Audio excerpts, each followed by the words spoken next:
High everyone, सबैजनालाई तामाङ किचनमा welcome छ, स्वागत छ। र मैले आज एकदम सिम्पल बटर एग प्लान्ट बनाएको छु।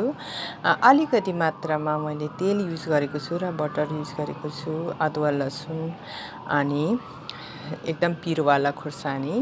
र यो एग प्लान्ट चाहिँ नि भातसँग या रोटीसँग, सुक्खा रोटीसँग एकदम टेस्टी हुन्छ। र यसको साथमा दाल पनि हुनुपर्छ। रोटी खाने भए पनि दालसँग मसलावाला दाल हुनुपर्छ रोटीसँग।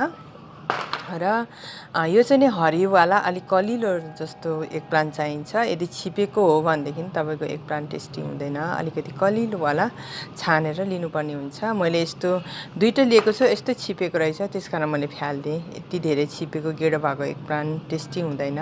एकदम कलिलोवाला एकदम टेस्टी हुन्छ। र मैले युज गरेको छु एउटा प्याज, सानो प्याज र एउटा सानो गोलभेडा, अदुवा लसुन अनि जिरा धनियाँको धुलो अनि गरम मसला अनि अलिकति पानी पनि राखेर स्लो फ्लेममा कुक गरेको छु। स्पाइसी चिल्ली राखेको छु, बेसार अनि freshly ground black pepper powder अनि एकदम स्लो फ्लेममा पकाएको छु। यो पाकेर एकदम रेडी छ। धेरै एकदम गलेको नै चाहिँ नि बनाएको छैन, पाकेको छ र ठिक्कको छ। एकदम भातसँग एकदम टेस्टी हुन्छ। प्लिज ट्राई गर्नु होला भन्न चाहन्छु। र भिडियो राम्रो लाग्छ भने भिडियोलाई लाइक, सेयर, कमेन्ट गरिदिनु होला। एग प्लान्ट मनपर्छ भने कमेन्ट गरिदिनु होला भन्न चाहन्छु।